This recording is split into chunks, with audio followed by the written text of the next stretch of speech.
अपने घर को कैसे ऑर्गेनाइज रखें, मेंटेन रखें और उसको बिल्कुल क्लटर फ्री रखें। ये सभी लोग चाहते हैं कि हमारा घर हमेशा ही ऐसा रहे। और छोटे छोटे आइडियाज़ जो आपका समय, पैसा, स्पेस सब कुछ सेव करने वाले हैं। सो आज के इस वीडियो में ये सारा कुछ मैं आपके साथ शेयर करने वाली हूँ। So hi guys, welcome back to the channel. नमस्ते एंड माई सेल्फ वर्षा। और मैं यहाँ शेयर करती हूँ काफ़ी सारे आइडियाज़, हैक्स और अपने होम किचन से रिलेटेड वीडियो। तो अगर आप इस तरह के वीडियोस में इंटरेस्टेड हैं तो लाल बटन को दबाकर चैनल को कर लीजिए सब्सक्राइब और घंटी का भी आइकन दबाइए ताकि नोटिफिकेशन आपके पास पहुंच सके और जल्दी से बन जाइए छोटी सी फैमिली का आप भी एक हिस्सा। तो चलिए आज के इस वीडियो को शुरू करते हैं बिना किसी देरी के, और इंटरेस्टिंग से वीडियो को देखिएगा आप लोग पूरा।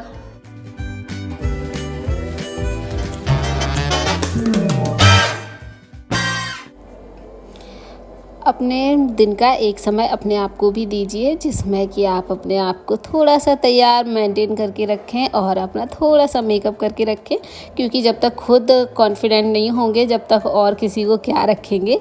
तो आपको देखकर आपके आसपास के लोग, आपके बच्चे थोड़ा सा मोटिवेट होंगे। तो अपने आप को हमेशा ही थोड़ा सा मेंटेन रखें। घर के साथ साथ आपका घर तभी मेंटेन रहेगा जब आप अच्छी तरह से मेंटेन रहेंगे। तो शुरुआत करने के पहले मैं हमेशा लिस्ट करती हूँ कि मैं जो भी मुझे अपना दिन में जो कुछ भी करना है उसको मैं मेंशन कर सकूँ, नोट कर सकूँ, बिकॉज़ फिर काम में लग जाते हैं और काफ़ी कुछ भूल जाते हैं। तो अगर मेंशन कर लेंगे ना तो काफ़ी चीज़ें आपके दिमाग में ही रहेंगी। जहाँ भी लगाएंगे इसको आपको की नज़र हमेशा ही रहेगी कि मुझे आज ये काम निपटाना है। तो मैं यही करती हूँ कि अपना छोटा सा टाइम देके, थोड़ा सा टाइम देके और हर चीज़ मेंशन कर लेती हूँ और इसको अपने फ्रिज पर लगा देती हूँ। कहीं भी कोई भी स्टिक करने की ज़रूरत नहीं है, बस फ्रिज मैग्नेट से स्टिक कर लो और बस पूरा दिन निकल जाए तो इसको हटा दो। और अब जब छोटी छोटी चीज़ों का ध्यान रखना है, आज मैंने मेंशन किया था कि मुझे थोड़ा सा सी जगह अपना जो भी सामान एक्स्ट्रा है उसको हटाना है। तो ये फ्रिज के साइड में जो पॉकेट्स होती हैं इस पे, तो इसमें काफ़ी सारी चीज़ें आती हैं। हस्बैंड आते हैं, इसमें डाल देते हैं कुछ ना कुछ सामान, मैं आती हूँ इसमें डाल देती हूँ। तो 1-2 दिन में इसको हटा देती हूँ जो भी एक्स्ट्रा पैकेज हो गए और काफ़ी सारे रैपर्स इसमें जमा हो जाते हैं, जिसको टाइम टू टाइम अगर साफ़ कर दिया जाए तो वो साफ़ रहेंगे और जो यहाँ वहाँ से चीज़ें उसमें पड़ जाती है ना, वो भी अपनी अपनी जगह चली जाएंगी, ऑर्गेनाइज रहेंगी।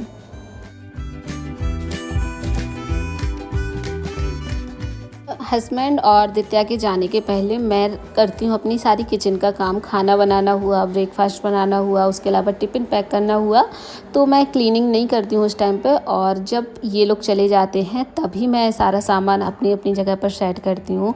बिकॉज़ होता क्या है, जब तक ये दोनों रहते हैं तब तक कोई भी सामान लगा लो वापस से वहीं के वहीं हो जाएगा। तो हस्बैंड यहाँ पर काम कर रहे थे तो उनकी भी काफ़ी सारी फाइल्स पड़ी हुई थी। फिर गए तो उन्हें थोड़ा बहुत अपना प्रोडक्ट यूज़ किए और सारा कुछ यहाँ पर फैला के चले गए। तो इन दोनों के जाने के बाद मैं यहाँ की थोड़ी सी पार्ट लूँगी और क्लीन कर लूँगी। जो भी एक्स्ट्रा सामान यहाँ वहाँ हो जाता है ना, तो सिर्फ 10 मिनट का ही टाइम निकालना है और पूरा घर साफ़ हो सकता है। 10 मिनट बस लग के कर लें कि हमें सारा सामान अपनी अपनी जगह पर सेट करना है, तो ईज़ी हो जाता है और साफ़ हो जाता है। बस एक कॉलिन लीजिए, साथ में कपड़ा लीजिए जिस चीज़ से भी आप साफ़ कर रहे हो, और जहाँ भी क्लीनिंग करने जाएं वहाँ की हर चीज़ को डस्ट कर लीजिए, क्योंकि डस्ट एक ऐसी चीज़ है जो आजकल गर्मियाँ हैं तो यहाँ तो मेरे यहाँ तो बहुत डस्ट आ जाती है। तो हर चीज़ को साफ़ करना बहुत ज़रूरी हो जाता है, वरना हर जगह धूल धूल धूल बस। तो और यहाँ पर आई ड्रेसिंग एरिया के पास, तो मुझे आज अपनी नेल पेंट भी रखनी थी यहाँ वहाँ। डली हुई नहीं थी, बट हाँ एक फूट गई थी धोखे से, तो उसके कलर कहीं कहीं लग गए। इसके अलावा जो भी खाली हो गई है ना, तो मुझे इसमें से हटानी है। अगर इस तरह से पाउच में नेल पेंट रखेंगे तो एक ही पाउच में सारी रहेंगी। इसके अलावा आप इसमें अपना नेल पेंट रिमूवर रख लें और थोड़ी सी कॉटन रख लें, तो जब भी नेल पेंट लगानी हुई हटानी पड़ी, बस एक पाउच उठाना पड़ेगा और आपका काम बहुत इजी हो जाएगा। बिल्कुल टाइम नहीं लगेगा कि यहाँ से कोई चीज़ उठानी है, वहाँ से कोई चीज़ उठानी है। तो ये एरिया लिया था, क्लीन हो गया है, सिर्फ 2 से 5 मिनट लगे होंगे। एंड अब जो लिविंग रूम में मेरा है और कुछ तो नहीं है, सोफ़ा वगैरह नहीं है, बस एक बेड डला रहता है। तो उसको भी मुझे साफ़ करना ही पड़ता है क्योंकि वो हमेशा ही गंदा हो जाता है। वहीं आए सारा सामान यहाँ वहाँ कर दिया, और बेटी है छोटी सी, तो उसके सारे टॉयज़ पूरे घर में ही पड़े रहते हैं। मुझे दिन में 10 बार उसके टॉयज़ अपनी अपनी जगह पर सेट करने पड़ते हैं। आज मैं सोच रही थी सारी डस्टिंग कर लूँ, तो आज डस्टिंग का ही टाइम है और हफ्ते में 2 बार या 3 बार मैं डस्टिंग करती हूँ, बिकॉज़ यहाँ पर धूल बहुत ज़्यादा आती है। मैं अभी कर लूँगी और कल तक फिर से धूल आ जाएगी, तो डेली पॉसिबल नहीं हो पाता है, बट हफ्ते में 2 से 3 बार मैं करती हूँ। सारे घर की डस्टिंग करनी ही होती है। तो ये छोटे छोटे से पार्ट्स लिए हैं मैंने, सारी ही क्लीन कर लिए हैं। तो मैं हार्डली 15 से 20 मिनट लगाती हूँ अपने घर की क्लीनिंग में, और सारा घर एकदम क्लीन हो जाता है। जब मेरी बेटी चली जाती है उसी टाइम ये सारे काम होते हैं। तो आपको भी ऐसे छोटी छोटी चीज़ों पे ध्यान देना है। टीवी ब्लैक कलर की होती है, तो इतने छोटे छोटे से धूल के पार्टिकल्स उसमें चिपक जाते हैं कि कुछ पूछें। जिस कपड़े से सब कुछ साफ़ कर रहे हैं उससे टीवी कभी भी साफ़ नहीं करें, वरना वो कभी भी क्लीन नहीं होंगी। बस एक कॉटन का कपड़ा लेना है या कोई भी बनियान वगैरह, समीज वगैरह ऐसे ले लेना है, उससे बहुत अच्छे से क्लीन हो जाता है। अब मैं इस रूम में आई थी तो मैंने सोचा आज AC वगैरह यहाँ आसपास सारा ही क्लीन कर लेते हैं, क्योंकि हर जगह धूल थोड़ी थोड़ी आ जाती है। अगर ऐसे डस्ट थोड़ा सा साफ़ कर लेना, थोड़ा 5-5 मिनट लगा के, तो कभी भी घर में डस्ट जमा हो ही नहीं सकती है। और हमेशा ही घर ऑर्गेनाइज रहेगा, क्लीन रहेगा। जब तक क्लीन रहता है तब तक अच्छा भी लगता है घर में, वरना फिर एक के बाद एक गंदा होता ही जाता है। और इसके अलावा बेड की भी डीप क्लीनिंग ज़रूरी है। यहाँ पर भी काफ़ी गंदा हो जाता है, पूरा दिन वही निकलता है बेड पे।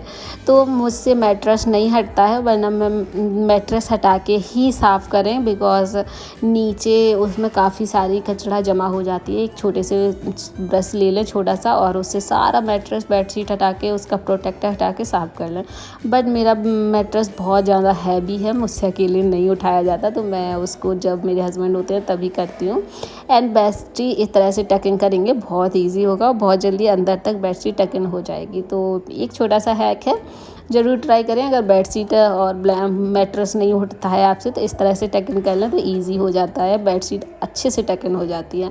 एंड एक रनर बिछाना बहुत ज़रूरी है, बिकॉज कभी भी धूल ना आए, तो ट्राई करें एक छोटे छोटे से रनर भी बिछा सकते हैं इस तरह के, और या बड़ा भी बिछा सकते हैं। मेरे बेड के पीछे हमेशा ही मेरी बेटी कुछ ना कुछ डाल देती थी, मुझे समझ नहीं आ रहा था क्या करें, तो मैंने एक बेडशीट लिया है और बेड के पीछे फंसा दिया है। इस तरह से काफ़ी लोगों के पास ये प्रॉब्लम होती होगी, तो इसका ये बढ़िया सा सॉल्यूशन है कि एक बेडशीट पुरानी लें और इसके पीछे लगा दें, तो कभी भी अंदर कोई भी बच्चा सामान नहीं डाल पाएगा और बेड बार बार खिसकाने की ज़रूरत भी नहीं होगी। तो ये हैक ज़रूर ट्राई करना, बहुत काम का है। जितने भी स्पून और स्पैचुलास होते हैं ना, उसमें छोटे से होल होते हैं और वो कील पे या किसी भी हैंगर पर नहीं लटक पाते हैं। तो इस तरह की जो टी शर्ट्स में या टॉप्स में इस तरह की स्टिकर में लगी होती हैं ये डोरियाँ, इनको तो बिल्कुल भी मत फेंकिए। मैं कभी भी इनको नहीं फेंकती हूँ, क्योंकि ये होती हैं बहुत ज़्यादा काम की। तो ये अच्छे से पिन हो जाती हैं और फिर निकलती नहीं है। तो इस तरह से स्पैचुलास टांग सकते हैं, या फिर ये जिप टाई आता है, इससे भी आप ईज़िली स्पैचुलास अपने हुक पर हैंग कर सकते हैं और इजी हो जाता है, क्योंकि वो छोटा सा होल होता है, फिर अच्छे से टक इन हैंग नहीं हो पाते हैं। अब एक ही हैंगर में 2-3 आराम से इजीली हैंग हो जाते हैं। तो इस तरह की छोटी छोटी चीज़ें ट्राई करते रहें, और स्पेस अच्छा बचाती हैं, क्योंकि एक जगह पर काफ़ी सारी चीज़ें हैंग हो सकती हैं।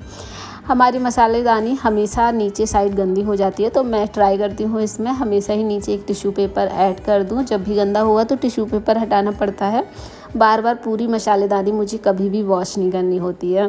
तो इस तरह से ट्राई कर सकते हैं, अच्छा आइडिया है, ज़रूर ट्राई करें। बहुत सारा टाइम आपका बचाएगा, वरना सारे स्पाइसेस खाली करो फिर मसालेदानी को धुलो। इससे अच्छा है बस डिब्बियाँ हटाई और अपना टिश्यू हटाया और क्लीन हो गई। इस तरह के स्टिकर्स काफ़ी ज़्यादा अंदर अगर ऐसे डायरेक्ट निकालेंगे ना तो चिपक जाते हैं, फिर वो चाहे जितना वॉश कर लो स्टिकर नहीं निकलता है। बस करना क्या है, थोड़े से गरम गैस को ओपन किया और हल्का सा गरम कर लिया, और फिर देखो होता है जादू, इतने आराम से अपने आप ही खिसक आएगा और बिल्कुल भी वो दाग नहीं छोड़ेगा। ये देखो इस तरह से। तो ये हैक भी आप ज़रूर ट्राई कर सकते हैं। सो बस ऐसे ही स्टिकर आराम से निकल जाते हैं। तो आज के लिए फ्रेंड्स इतना ही। कैसा लगा आप लोगों को? आई होप अच्छा लगा होगा, हेल्पफुल रहा होगा। चलिए फिर आपसे एक नेक्स्ट इंटरेस्टिंग वीडियो के साथ मिलूंगी। तब तक के लिए bye bye, tata and take care friends.